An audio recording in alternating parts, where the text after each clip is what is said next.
Hello and good morning to everybody. You're watching the Impact Money Show. We're on your TVs in Texas and Louisiana, and we are growing exponentially. Putting together the deal. Actually, the deal's closed now. We'll be putting together the funding for us to purchase 88 more TV stations. 88 more TV stations in 31 different states. Super excited about it. We will be the largest TV network, crypto-friendly TV network in the United States and probably the world.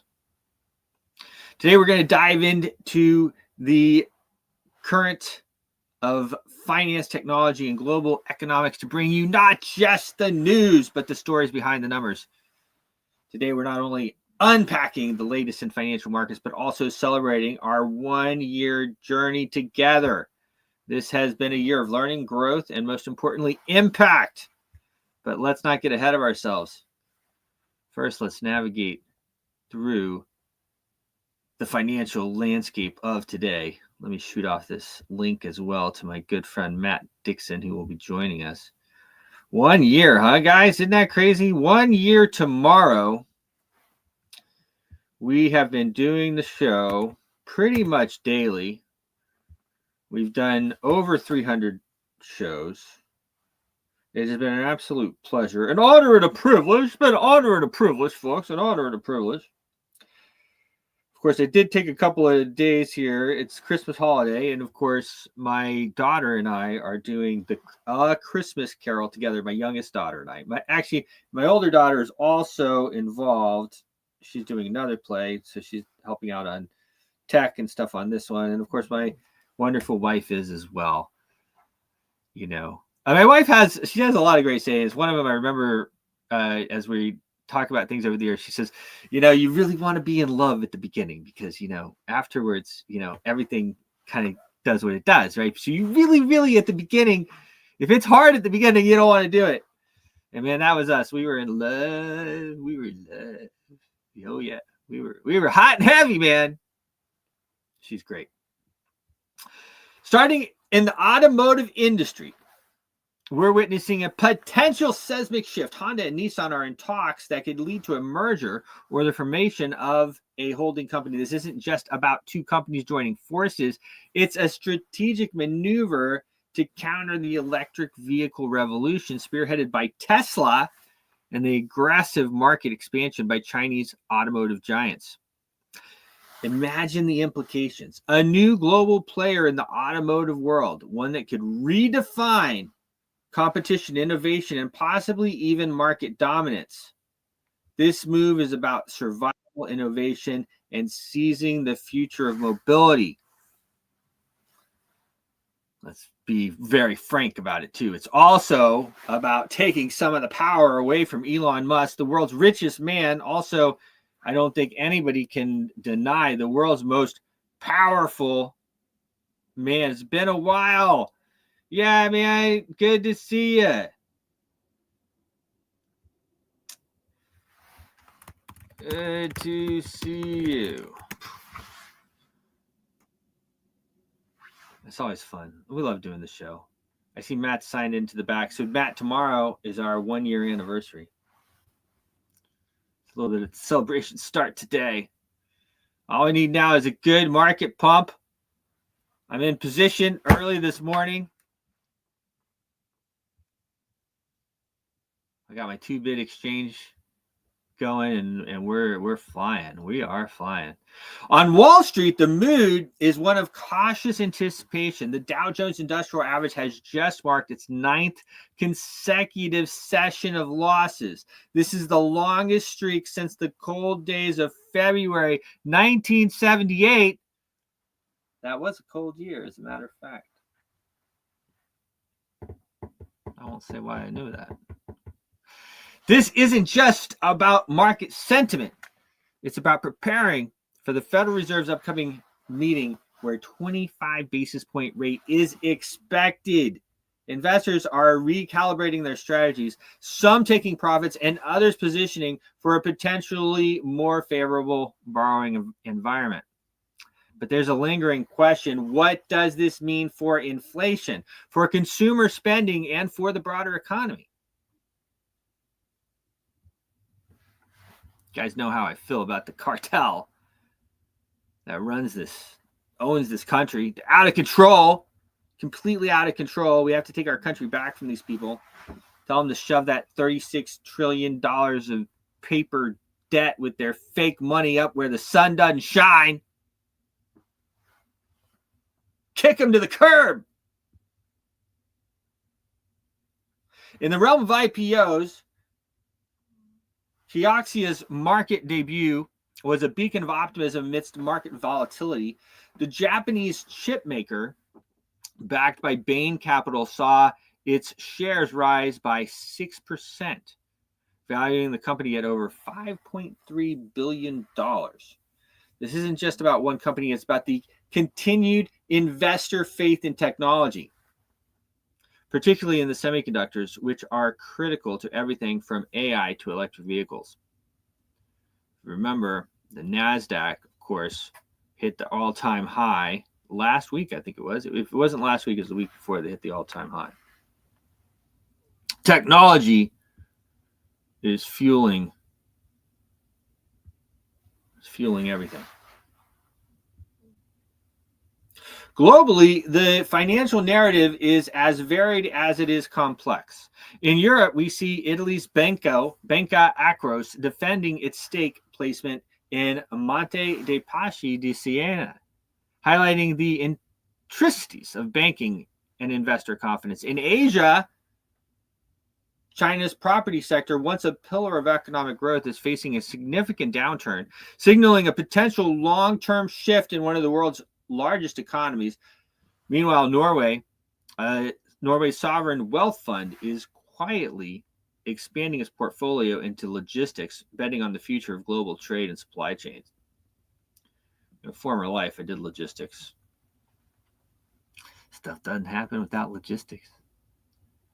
Whatever you got to do, you need the logistics. That's why, people get upset with the truckers coming by on the roads and stuff. Man, you got to love those truckers. Without those truckers, we wouldn't be doing what we're doing. Let me tell you that. You wouldn't have the cars, you wouldn't have the food, you wouldn't have, all that stuff. Logistics now, of course, there's a lot more to logistics than just that, but Now, my friends, let's shift our focus to the mighty Bitcoin. This meteoric rise, I'll tell you what, guys, buying Bitcoins at $70 and seeing them at $107,000 is just crazy. It's crazy. After hitting all-time highs of 108,000, it dipped overnight. It was in the 103s. 103s. Oh my gosh. Oh, people were just... Actually, the truth is, everything pulled back, but there's a lot of faith in the market right now. And there's a lot of money. There's a lot of money in the market, and there's a lot of faith. And, here's the thing. I mean, what are we at? Like a 3 trillion? I don't even think we're at a 3 trillion market cap yet. Maybe we are. 3 trillion total market cap of crypto. It's still kind of laughable, guys. It's going to get way bigger from here. Russia may be behind the scenes trying to front run countries making a Bitcoin reserve. It's possible. But once that run gets going and these countries start to make Bitcoin reserve, man, we're going, guys. And we're already going. But gosh, man, $1 million Bitcoin. I mean, it is crazy. It is crazy, guys. Now, of course, it's volatile, guys. It can shift down to 60K too. But, guys like me will be buying at 60K. I'll tell you that. So I don't think it's going to go much lower than that. It could just... bull runs are bull runs. People say, what do I buy in a bull run? In a bull run, you buy, okay? That's the deal. You buy in a bull run. Now, of course, we trade too, so we buy and sell. But in general, for the layperson, I also added over here this QR code over here to join 2Bit. You can sign up for the 2Bit exchange there. You should be able to just put your phone up right toward that QR code, and it'll lead you to our to our 2-bit exchange. Referral link is Impact Money. Mr. Johnny Noteworthy, what's up, man? Happy Christmas and merry money making is right, man. I'll tell you what, we're on a roll. We are on a roll. I don't know if you can hear my cat sneezing. That's kind of funny. My wife got these crazy cats. I had nothing to do with it. She got one cat, and this cat, he's a great cat. No doubt about it. Great days, Johnny. And then when I was off overseas one day or 1 week or whatever, I think I was in the south of France or something for a couple of weeks. I come back and she's got another cat. Her and my wife, they have her and my 2 daughters. They have another cat. So now we have 2 cats. The one cat's still the coolest cat, and then the other cat. And she says, "Oh, Bruce, can you believe it? Did you ever think that you would be a cat person?" No, I'm still not a cat person. Okay, the one cat's kind of cool. The other cat's whatever. Anyway, wives, stuff they get you in, right? Can't live with them. Can't live without them. This movement on Bitcoin overnight isn't just market correction. It's a response to the expected Fed rate announcement. Lower rates could make Bitcoin more attractive due to lower opportunity costs, but there's also the element of strategic positioning. Some traders see this dip as a golden window, anticipating a surge if the Fed signals more dovish policies. Yet, there's a precautionary tale about the inherent volatility of cryptocurrencies and the broader implications for altcoins in the Bitcoin shadow. As well, being in the markets on days like today is risky business. Okay, it's very risky. It's risky business. Don't put more in there than you're willing to lose. And make sure you're very well collateralized, because sometimes it's before it decides which way it's going. You're also leading up to it, as you saw overnight, people exiting the market to let it go and then get back in. Okay. One thing you learn from trading a lot is that there's always opportunity. And especially if you're leverage trading. Big deal. So you didn't, you sold at one point and maybe you buy in a little bit higher. Big deal. Who cares? As long as you're catching the trend that you want. You just want to catch the trend that you want, whether the trend is down or trend is up. But we talk about all that stuff. It's going to be very interesting to hear what Matt has to say. Matt will be coming on in just a minute here. This brings us to an intriguing, almost fantastical discussion. Could the central banking cartel, the Federal Reserve, buy Bitcoin as a reserve asset? The idea sounds like something out of a dystopian financial novel, but it's being floated, especially in the political circles. Imagine the Fed printing dollars out of thin air to buy Bitcoin. A move that could theoretically bolster Bitcoin's value by potentially devaluing the dollar.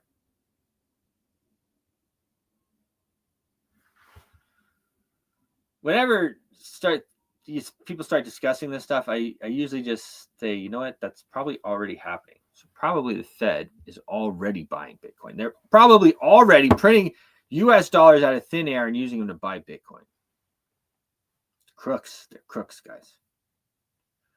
Yet it seems like more of a speculative theory than policy direction, given the Fed's historical caution with cryptocurrencies and the myriad of regulatory, political, and economic challenges such a move could face. Like I said, they really just do whatever they want. They don't answer to anybody. Nobody. They said Trump can't even fire them. Trump can't fire whatever his name is, Jerome Powell. We can just fire the whole bunch of them. Just fire the cartel. That's what we do. On the geopolitical front, Donald Trump is making waves with his proposal for an immediate ceasefire in Ukraine, suggesting direct talks with both Putin and Zelensky. His approach could herald a significant policy switch from come January 2025, but it's also met with skepticism regarding its practicality and the complex dynamics of international relations. Meanwhile, Putin claims Russia is nearing its strategic goals in Ukraine, a narrative that contrasts sharply with other people saying. And let's not forget the visionary Elon Musk, whose ambition to colonize Mars is both a testament to human ingenuity and a subject of debate. His plans for uncrewed missions by 2026, guys, by 2026, and human voyages by 2030 are part of a broader vision to make humanity multiplanetary. But as we celebrate technological advancement, we must also scrutinize the feasibility and the ethical questions. I mean, I guess.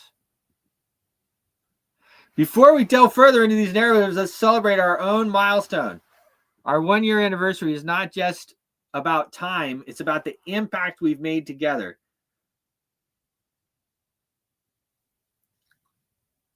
We will be going to Consensus Hong Kong as well in February. Make sure to use code Bruce15 for a 15% discount. We'll be celebrating our birthday, our 1-year anniversary there.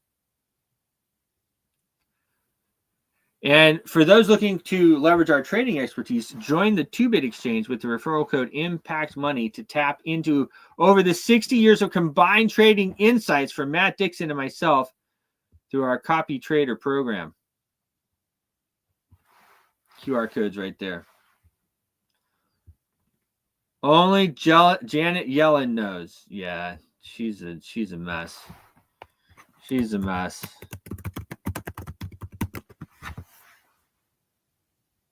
Well, Bruce, you flooded my Twitter feed, so there's that. Haha. I'll tell you what, man, I've been so busy that I haven't really been able to be on Twitter as much, on X. I do love X, but I haven't been able to be on as much.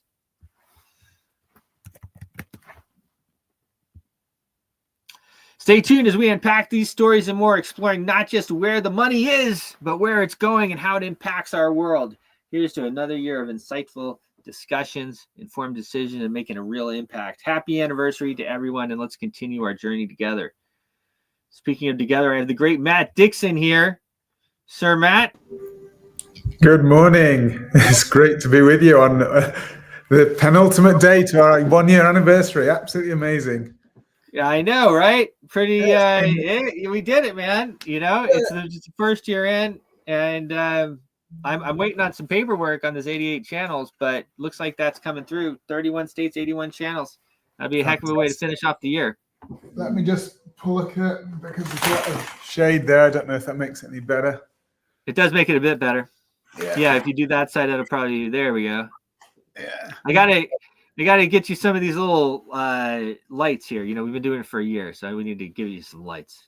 Yeah. I'll have to dig them out. I've got them somewhere. But yeah, It's been amazing. What a year it's been for crypto, hasn't it? It really has been an amazing year for crypto. Amazing year all around, really. It's been an eventful year. Who knows what the next year will hold? I mean, we're almost into 2025 now. Where will it go? Obviously, we've got today's interest rate decision out of the Fed. That is going to be pivotal, I believe. Yes. So we're going to take a look at that. I'm going to go in to share my screen. I mean, I think the Bitcoin chart, well, there's a lot of charts are very, very interesting. We'll have a look at overall interest rates anyway, just see where the Fed are in the current process. So I'm trusting you can see, first of all, my Bitcoin chart there. Yes.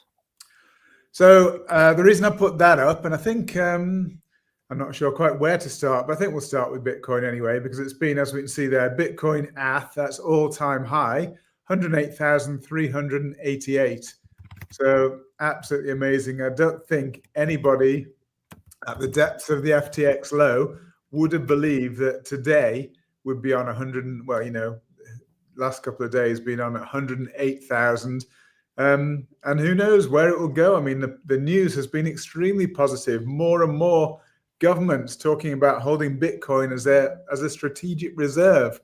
This is absolutely news, and nobody would have believed it. Everybody's saying they don't understand Bitcoin. This was a year, 2 years, 3 years, and so on ago. They don't understand Bitcoin. Well, the basic fact is that Bitcoin is a reliable asset. It's not hackable as an asset in its own right. So it's very, very secure. It's very transferable and transportable. Obviously, it can be transferred very, very securely across the internet anywhere in the world, very quickly, very cheaply. There's limited supply. It's got all these positives, and so much so that obviously it now has its own ETF from the beginning of this year, from early this year. We now have not only institutional interest, but governmental interest. So the future definitely looks bright for Bitcoin. But according to this chart, potentially, maybe, we may have a bit of a pullback short term. You can never be certain, but I've just put these lines on to show what is potentially what's called an ending diagonal. And it would just mean in this particular cycle, it doesn't mean it's the end of Bitcoin or anything like that. It just means that potentially there could be a pullback. And what better day or time for a pullback than the Fed interest rate decision? Now, we'll look at interest rates in a minute, but clearly it looks as though the Fed are definitely going to lower interest rates yet again by 25 basis points. And I think there's a 97% chance the market have factored in, 97% chance they're going to cut rates. But what is going to be really important, because that's nailed on, the market already appreciates and accepts and has factored in that we're going to get a 25 basis point cut today. But the big question is, what are the Fed going to do moving forward? And we'll take a little bit of a discussion, a bit of thought on what the data is behind the Fed's decision and what they're likely to do moving forward. But an ending diagonal is basically a final wave in a particular cycle.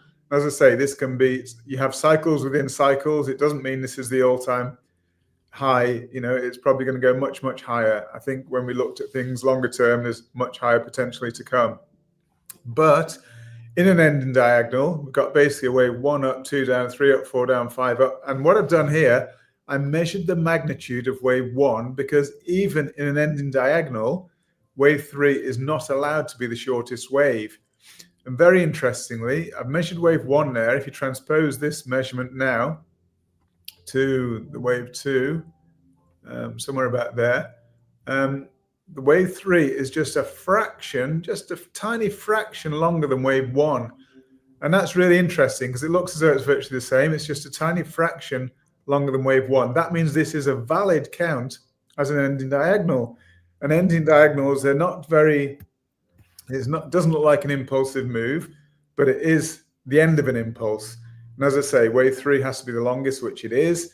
And then we've got the perfect wave 5 and the turning point. Well, what's good, again, ending diagonals very often follow trend lines. And you can see precisely here from wave 1 to 3 to 5, it's actually stayed within the trend line perfectly there. So let's just see, we could actually even potentially dip below that support line, because if it's an ending diagonal, it probably will dip below that support line. So let's see, we have predicted for some time that there could be a pullback, a bit of a shakeout, as it were, for all those people who are now long Bitcoin. There's a bit of over enthusiasm, perhaps. Too many people are now long Bitcoin, perhaps. And maybe it's time for a bit of a pullback, a bit of a shakeout. And if that does happen, I think probably it would be a great time to add to your bag of Bitcoin, maybe opportunity to add, buy the dips, as they say. So that's a real possibility. So as I say, 108, we're currently 104.7, 104,763 on Bitcoin. Potentially could be pulling back a bit more today. So let's just take a look at, this is the long-term chart of Fed interest rates. We can see going back to 1955, and the shaded areas in gray are actually periods of recession. Now, what's interesting is you'll see, particularly these last 4 recessions, you'll see that interest rates turned down before the gray area of recession hit. So basically, you've got interest rates turning down and recession hits. Here again, interest rates turning down, then sometime later, recession hits. Again here, interest rates turns down, then recession hits. Even during COVID times, interest rates turned down, then recession hit. Now, we've just seen interest rates turning down. So I'm just saying, there's a pattern. Doesn't mean patterns don't always play out. They don't always repeat. But it's pretty consistent here that basically we see a turn down in interest rates, or interest rates peaking, aligning with recessionary periods, and even right back to 1955, we just see it. It's uncanny, isn't it? Every single time. So, what do you think about that, Bruce? Yeah, I mean, it's all the signals are there. The overall, and it's like you say with the data set. So Bitcoin's only been around a little over a decade, so it's hard to have a data set. But of course, we're now in the third cycle of this halving and everything, and so it's interesting, how that plays into the overall sentiment. You have guys like Michael Saylor, who's just buying and buying and buying, and then if the countries are going to buy a reserve currency, and then people are starting to get it too. They get it at $100,000. Okay, well, shoot, man, these dollars. If I stay in these dollars, I'm going to be poor, and I need to get out of them. So there's a lot at play, and I don't know if as well the broader economy could have a severe pullback, and Bitcoin could really take off. It's been going similar for a while. It didn't for a long time. It did its own thing, really. It didn't follow the overall market, but it has been following the overall market for the last few years. But we could see a major divergence as well. Yeah, that's right. I mean, it's we've been using the normal economic indicators to tell us where Bitcoin's going. As I've said before, I actually put those halving events on a chart of the SPX, S&P 500, and it actually looked the same as if we put it on Bitcoin. I'm still not convinced that these halving events are predictive and they've formed a pattern or a cycle. As you say, there's not been enough halving events really to be certain of that. We've been in an asset, Bitcoin, which has continued to rise and rise and rise, initially as speculative, and now it's moved and evolved more into a store of value, but it's continued to rise. But then so has the SPX. And as I say, if you put those halving events on the SPX chart, you come to the same conclusion that the halving is actually, is what causes the SPX to go up. That would be a wrong thought, but it's logically what you'd think. And again, it's logically what you see when you see the Bitcoin chart. But I think the Bitcoin chart, I do think halving is very, very important. Obviously, it shows and it ensures that Bitcoin is a deflationary asset. So unlike fiat, where they're continually creating more and more and more, and it devalues over time, Bitcoin, there is less and less and less.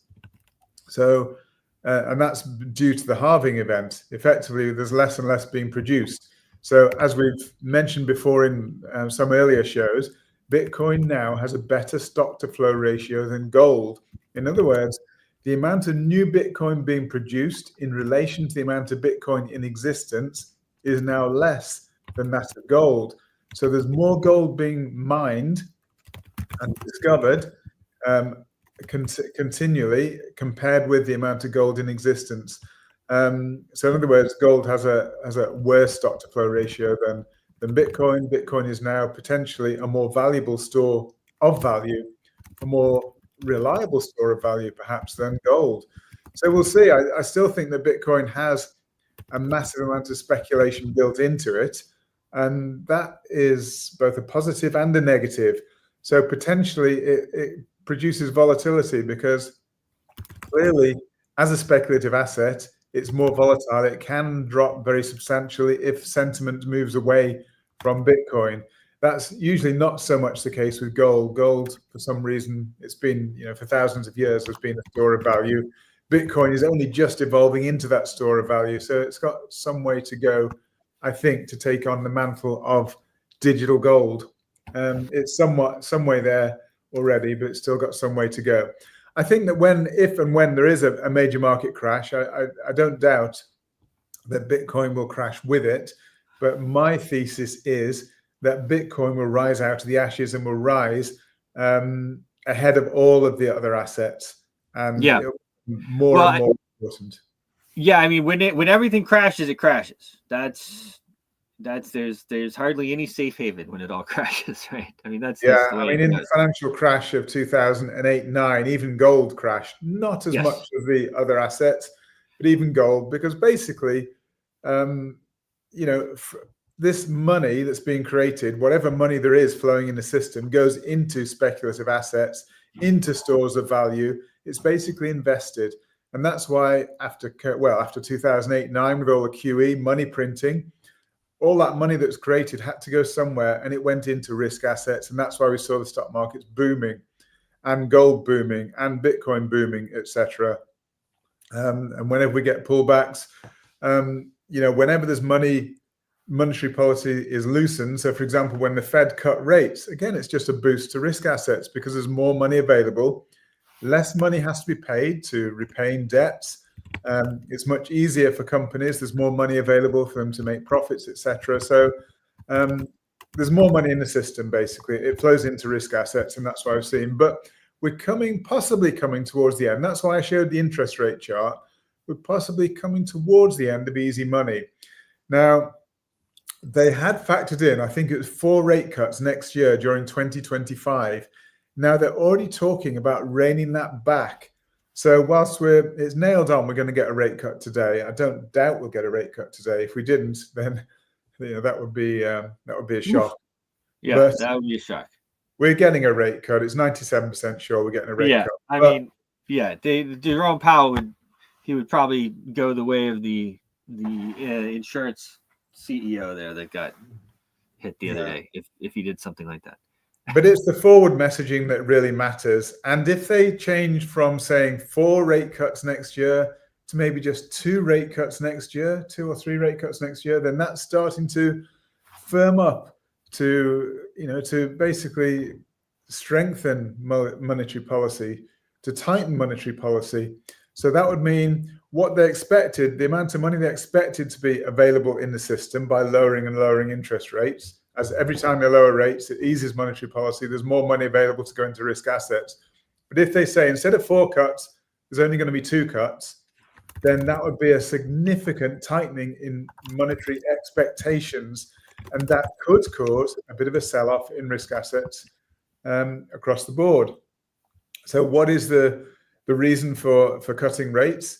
I mean, it really is they're walking a tightrope, and there's a lot of mixed messages at the moment. So CPI, I think CPI is well above that 2% target at the moment. That would tell us that perhaps they're possibly wrong to be cutting interest rates when the CPI inflation is way above the target rate. But then the economy is still robust. I think unemployment numbers even bounced back. They actually improved. So the economy is really mixed at the moment. They've got higher than expected inflation. They've got a pretty robust economy. So higher inflation, they should basically be raising rates potentially. They've got a robust economy again. I mean, even the GDP figures are really robust. They're actually expected to pick up in the next quarter. So most of the signs are telling us that there should be higher interest rates, and yet they're lowering rates. So why would they be lowering rates? The only significant, I'm really struggling to find reasons why they'd be lowering rates at the moment, unless they know something we don't, because even the Trump policies, I'm just thinking about that right now. The protectionist policies of Trump, which would be, the trade barriers he's potentially putting in place as soon as he gets into office on the 20th of January, are themselves inflationary. So that's driving up prices even further. So everything is inflationary at the moment. We don't have right now any particular deflationary forces. Yeah. So I'm really not quite sure. It's really quite confusing. As I say, I've said it on a number of previous shows, they must know something we don't about potentially the economy slowing for some reason. And they're privy to more information than we have, certainly. They've got all the top economists in the world, certainly in America anyway, and even in the world analyzing what the situation is. So they're telling us that there's lower rates coming. And again, I really need to know why. Let's see what happens. Maybe they know something is coming that we don't know about. And that's why I think the market is potentially...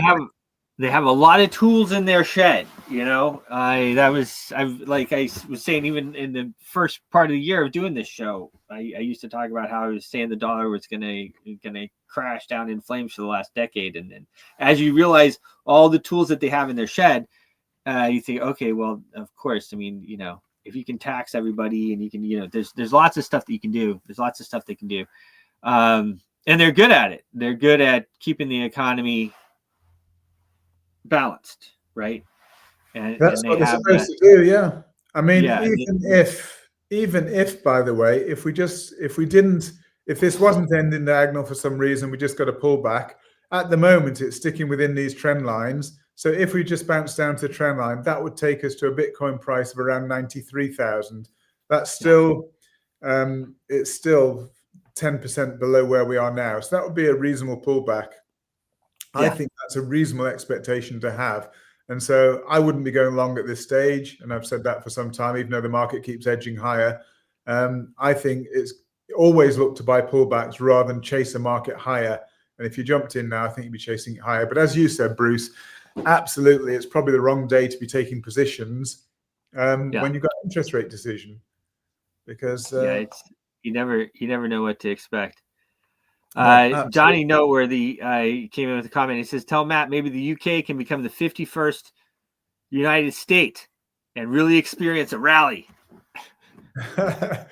The UK is really struggling at the moment. I mean, as I've mentioned a couple of times, the recent new government is so unpopular, and it's actually, there's some statistics came out. It's more unpopular now, and it's only a matter of very short time since they came into power.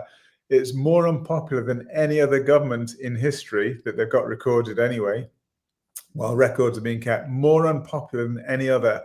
And what have their policies been? I mean, their policies have been to raise to raise taxes massively, and to do a lot of government spending. So government spending, you might say, is a good thing, but it's always, and this is what Trump has been good at in a way, trying to cut back government spending, because government spending is not efficient, really. You don't get great productivity out of government spending because there's no incentive there to be profitable, to spend for good reason. So when you basically tax people, you take all people's free money off them and then put it into government spending, which is really bureaucracy. That's what government is about. That's what they're good at, is bureaucracy. It doesn't produce anything. And this is what the Labour government, the incoming Labour government, have been doing, is up government spending but increase taxes, and it's just frightening people off. It's making them very unpopular, and nobody wants to invest in an economy when taxes are rising massively. Why would you invest in that economy, into bureaucracy, when you can invest into other economies where they're lowering taxes? So again, that might explain a little bit the flow of capital into America, because if America are lowering taxes, then maybe it's a good place to invest, and they're still profitable, the economy is still healthy, etc. So maybe that's why there's some flow back into America. Maybe that's why we've seen the US dollar rising quite a bit. So if I just jump back into the US dollar, we can see it's risen quite a bit. And this move from the top there on the dollar index, which was 108, somewhere around there, it's currently 106, but it came down quite sharply. But I think it's in 5 waves. We can see here 1, 2, 3, 4, 5 waves down. That's an A wave, I believe. And then we've got some kind of corrective move up to here as a B wave in 3 waves, 1, 2, 3 waves higher. And then we've got another 5 wave move down, 1, 2, 3, 4, 5 wave move down to give us a C wave. So potentially we are going to push higher with the US dollar. Now, again, what would do that? Clearly, as I say, the flow into America, at the moment, it's probably the most robust economy in the world, or one of the most robust economies in the world. Europe's suffering, UK is suffering, China's suffering. Where do you put your money? US seems a good place, especially if they're going to lower taxes and reduce government bureaucracy. Maybe that's why there's money flowing into the US dollar. And at the moment, if this is an ABC down, that's a correction. So we'd probably expect higher to go in the US dollar. That just reflects people's view that the US is probably a better place to invest. But if the US dollar gets too strong, it's probably going to be a bit more of a drag on the economy. It could slow the economy. So there's still danger, as we saw from our interest rate chart, that the US could, there's a bit of euphoria right now, and obviously there's been a lot of euphoria since the Trump election win, but actually the delivery of, once he gets into office on the 20th of January, the delivery from then on, that will be under scrutiny, and maybe, there'll be some disappointment. Who knows? Let's hope not. But I think there could be some disappointment, and that maybe when we get a pullback in the markets, a real pullback. But short term, potentially we're going to get a short-term pullback anyway with if they start to scale back the interest rate reductions. The only one in the world right now that's raising rates or talking about raising rates is Japan. Here's the yen, the dollar against the yen. And again, at the moment, we can see the dollar rising, yen weakening, and that's actually a good sign for risk assets. But again, how long will that continue? If the Japanese do raise rates in the new year, then that would be, that would really be potentially. We had it last July, didn't we? They raised rates, and we saw the massive sell-off in the markets. So if and when they raise rates again, I expect the same thing will happen, and that money will basically all be taken out of these risk assets and be used to repay the yen borrowings, because if the interest rates go higher on the yen, and it will repay those yen borrowings, so the yen will appreciate more. So then you see this dollar yen head down, and that usually, when that happens, that's when markets head down as well. So that's my expectation there.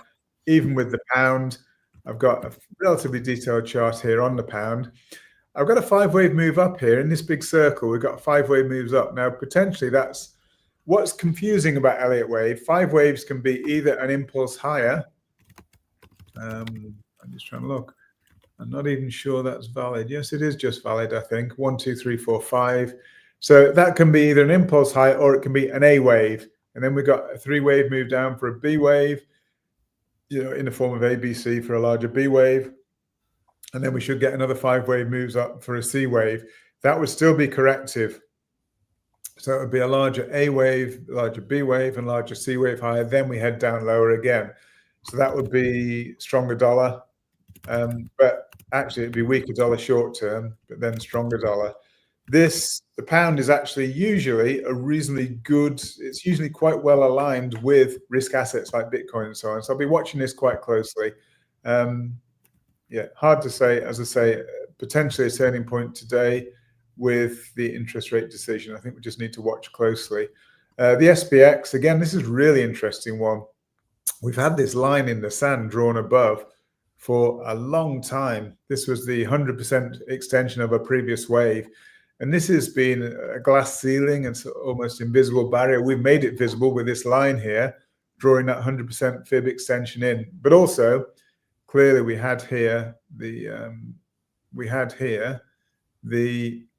RSI going lower. So I'll just draw it in there because it's not on here. Let's just draw in the corresponding RSI from there to somewhere there. Yeah, I don't know why it's not showing, but anyway, the RSI, yeah, it is showing. It's just a bit slow, that's all. So we've got rising prices on the S&P 500, and we've got corresponding lower RSI. Yeah, internet's a bit slow again for some reason, but no matter. We still can very clearly see we've got RSI, a peak there, going down to lower point here, but at the same time, we've got rising prices in the S&P 500.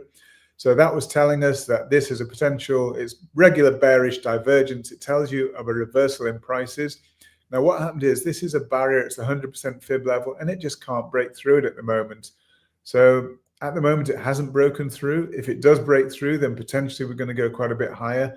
But we said from many, many months ago that around 6,000 would be a logical barrier. And we did actually say just above 6,000 would be a logical barrier for the S&P 500. And that's proved to be the case. And it was the 100% fib extension, and we got regular bearish divergence. And it's proved to be the case. So again, wouldn't be a time to chase prices higher. I'd wait for a pullback to potentially add to my position. I wouldn't chase prices higher from this point. I know we've probably got time running, but I'd just like to touch on Solana. as you know, one of my favorite trades. Yeah. I think that we've had an ABC down making a W wave, an ABC up making an X wave, an A wave down, a B wave up, and I think we're possibly working on a C wave down to give us the final Y wave. It looks corrective from the top, so that was the all-time high or equivalent to all-time high, depending on which platform you use, but it's around about the all-time high for Solana. It's corrected because everything's overlapping. So this movement up overlaps this movement down, this movement up overlaps this movement down, and this movement down. So you can see it's all overlapping, which is indicative of a corrective movement down. So it means the impulsive direction is still higher. So as I said, with Bitcoin, we may well get a bit more of a push down. That may well also be the case with Solana before we get another push. So I said about Bitcoin being basically an ending diagonal with a bit of a pullback. Solana's slightly different, but again, expecting a bit of a pullback before the next push higher. So for Bitcoin, it would take us again to brand new all-time highs. And Bitcoin is really the crypto of choice at the moment. It's got all the institutional, governmental, everything backing. Bitcoin is the big, the big story at the moment. It's the safe place to invest. Bitcoin's got its ETF. Solana hasn't. Solana has been rejected. Yes, Ethereum's got the ETF, but again, Ethereum is not the same story as Bitcoin at all. It's not the same store of value at all. And actually, a lot of Bitcoin adoption has been eking away, has been sort of moving away into other assets which do the same thing as Ethereum now, more cheaply, more quickly, efficiently. Yeah, like we always say, guys, one of the reasons why Bitcoin is so different from a lot of these other assets is that you can't seize it, you can't freeze it, and those are very important things. You can remember your seed phrase in your mind, and you can have no other record of it, and you can fly anywhere in the world and get on a computer and access your coins. And if the government wants to take them or freeze them, you used to be able to, you had to hide your gold over in the Bahamas or something like that, right? In the Caribbean. That's why all the pirates and everything were over there. You don't have to do that anymore. This is a completely new class of assets, something that the world has never experienced before. And Ethereum and these other ones, they can get a court order and then they have to comply by them. So it's different. It's a different deal. Yeah, good to make money. Ethereum and a lot of the other assets are now proof of stake, whereas Bitcoin is proof of work. So the work is the mining, the proof of stake is just how much you hold. So proof of stake is basically centralized and proof of work is decentralized. So that's the big difference between the likes of Bitcoin and, for example, Solana, Ethereum now, which are now proof of stake. Ethereum, as we know, moved over to proof of stake. And yeah, Ethereum, as I say, it's fallen out of favor a little bit. It's a long way from its all-time high. So its all-time high was, I think, around 4,800. 5,000. 5,000. Okay, it was up there. It's upper 4,000. I don't think it quite reached 5, but anyway, it was up there. No, you mean its all-time high? Yeah. Oh, okay. I thought it was 5. Was it 4? I mean, I could be wrong. Yeah. Anyway. I mean, I know my chart is working slowly here, but I just put it on the long term just to see. I'll put it on a monthly just to see what we can see in terms of all-time high. 48.91. Yeah, I thought it was 48. Yeah. Yeah. There's the level. And just see the all-time high there. Yeah, I've got 48.67, but depending on which platform you're on, this is on Coinbase. So yeah, 4,800. We're currently on 3,800. So it's 20% below its all-time high. Compare that with Bitcoin, which is on its all-time high, there or thereabouts. It touched it a couple of days ago. There's a big difference there, and as we say, that's why Bitcoin, as Bruce says, is proof of work. You're absolutely secure. And there was a story recently, wasn't there, Bruce? Someone had a $200 holding in Bitcoin. He actually screenshotted his $200 that he had there. He completely forgot about it, but he did keep his seed phrase. And basically just input his seed phrase just recently, a few days ago, find out what it's worth. And his $2,000 was now worth, I think, over $200,000. Wow. And that's the kind of security. It's great when you can do that. And some of the greatest stories have been where people have forgotten the holding and they've suddenly just accessed it. They see the price over 100,000. There's nothing like that. That's really great. they search into their old safety deposit box where they kept the seed phrase or something, and then just input your seed phrase. You can resurrect your wallet and just see what your holding's worth. And those have been some of the greatest stories where people had some Bitcoin, maybe even mined it in the early days, just forgot about it. But as long as they kept the seed phrase in safety deposit or wherever, and then just input the seed phrase, see what it's worth. There's been some amazing shocks to the upside. Some people have actually found out they're worth millions.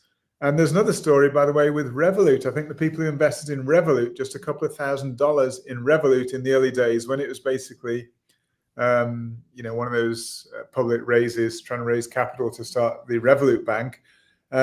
Those people who invested, I think it's about $2,000 in the early days, are now millionaires. So there's some great stories about people getting into these assets early. And that's probably the same story for some of these crypto assets. You can still get into crypto assets early. There's thousands of them out there. It's not just Bitcoin, which is worth over 100,000, or Ethereum worth 4,000 or whatever. There's some which are still worth next to nothing, which some of those will be the assets of the future. But it's about finding them, determining which is which. And I'll probably finish today. Just let me just see. I'm just going to look at the eBay price. Nice. Obviously, I've been involved with eBay. But it's you never sent me. You told me you were going to send me my credentials or update my credentials, and you never did. It's quite interesting. We're currently, the platform's down, but the price has been going up, and I think this is really on expectation of what eBay. It just shows actually when there's interest in a token. So, for example, we can see here over the last 30 days we're up 1,097%. That's 11x basically. So, if you had $10,000 in just 1 month ago, you'd now have $110,000 in your account.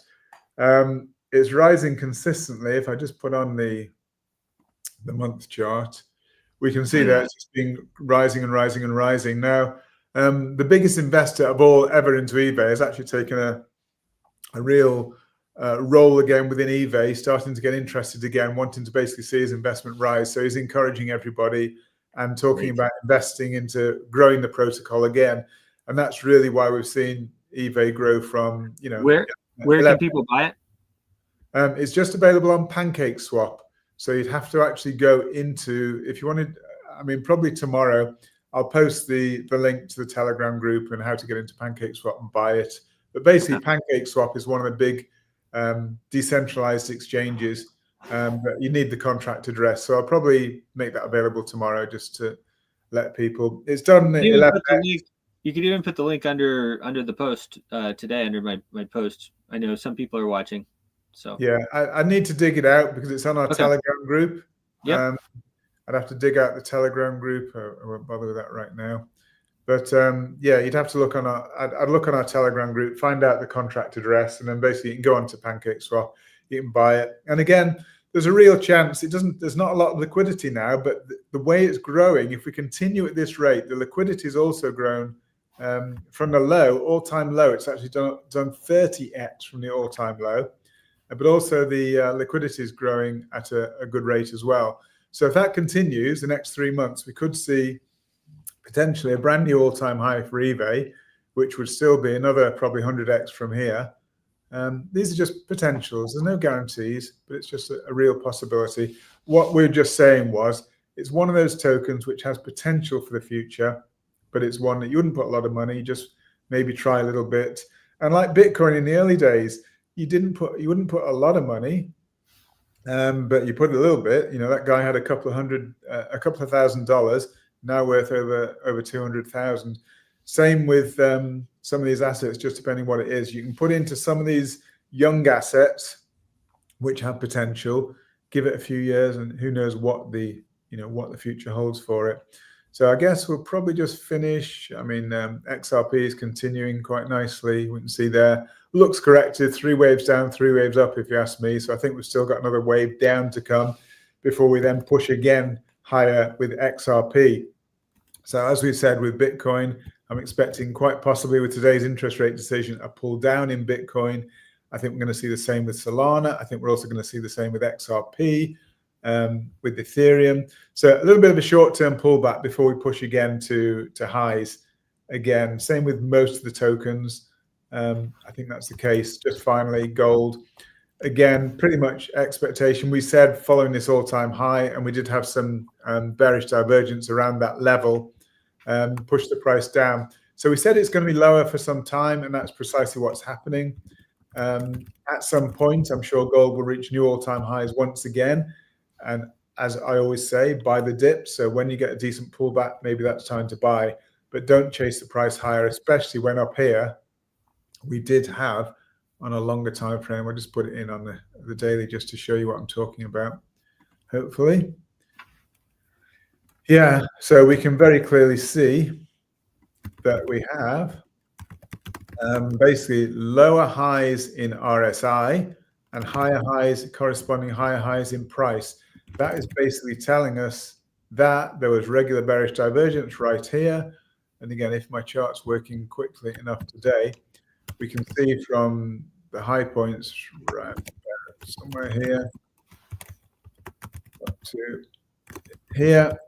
And I'll just allow you to imagine that, unless I can draw it in, but basically we've got higher highs in price, and we have from the same sort of point. Charts are slow, but it is working. Yeah, that's okay. So higher highs in price, lower highs in RSI. That's telling you price is pushing higher on gold without volume. So we're expecting a pullback. Precisely what happened. That's why I'm saying don't chase the price higher, even though it's all-time highs. It's a bad thing normally to just chase prices higher. When you see signals like this, regular bearish divergence, wait for the pullback. I think there's actually most probably still further pullback to come. But if you dollar cost average, as long as you're not at the previous peak, dollar cost average, don't put all your eggs in one basket. Just keep buying bits every time the price pulls back is probably a good strategy, as long as you believe prices are going to go higher. And I think long term, we still have cycle highs to come with gold, even with Bitcoin, with some of the other crypto assets, even with S&P. We could be due a nasty little pullback, could be, but these will probably just be buying opportunities. So let's look forward to tonight's interest rate decision. Let's really listen in. Let's hear what they have to say about interest rate policy moving forward over the next year. And then let's get together tomorrow's show and just dissect what they have to say and where that takes us and what action we should perhaps be taking with our financial, portfolios moving forward. So I hope that was helpful today. Amazing. Thank you, Bruce. Thank you, everybody. Look forward to tomorrow's 1-year anniversary. You got it, brother. Always a pleasure. Thanks, Bruce. Thanks, everybody. All the best, and bye for now. All the best. Cheers.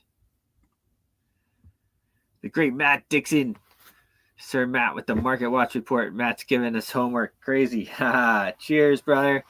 All right, well, that's a wrap for today. Great show to guys. Always a pleasure. And I will be we'll be streaming, or we'll be back on your TVs in about we'll be back on your TVs in about 6 hours. It's actually, we're back on your TV as well in 2 hours. 2 hours, 6 hours, and then 12 hours or something like that. Anyway, thank you, Johnny. You are welcome. Always a pleasure, and we will see you soon. Cheers. Your voice is powerful. When combined with social engagement, it's a force for change. Decentralized media paired with free speech is the catalyst for an empowered world and a unified, invaluable ecosystem. Join Global Boost, become a champion of free speech, and help to reshape the future of media.